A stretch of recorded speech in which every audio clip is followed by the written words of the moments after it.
शाहू, जय शिवराय आणि मी जय श्री. आणि उन्हाळा, हिवाळा, पावसाळा कोणताही ऋतू असो, सकाळ माझी मस्त चहाने सुरू होते. गरम गरम चहा पाहिजेच.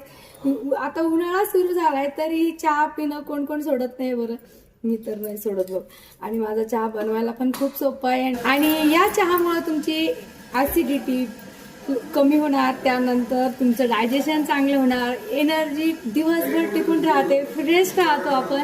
आणि हे सगळं फक्त आणि फक्त सकाळच्या एका चहाने आणि संध्याकाळी एक चहा, किंवा तुम्ही जेव्हाही तुम्हाला वाटेल की थकवा जाणवते, जागी राहायचे आणि फ्रेश राहायचे, तर तेव्हाही तुम्ही घेऊ शकता. जशी आपली दुधाची चहा घेतो ना आपण कधी, तशीच. तर बनवायलाही सोपी. माझं हे झालं का गरम पाणी, फक्त 2 चमचे पावडर टाकायचे आणि त्यामध्ये वरून गरम पाणी घालायचं बस. आणि जर तुम्हाला गरम नसेल आवडत तर तुम्ही याला चिल्ड वॉटर मध्ये पण करू शकता. आणि पीच फ्लेवर एकदम नंबर बनतो. त्यामध्ये तुम्ही बर्फ पण घालू शकता बरं का. आणि त्यासोबत थोडासा पुदिना जर कुटून टाकला तर एकच नंबर लागतो. तर बघा चहा बनवणं किती सोपं आहे. नुसतं मी पाणी घालते त्याच्यामध्ये.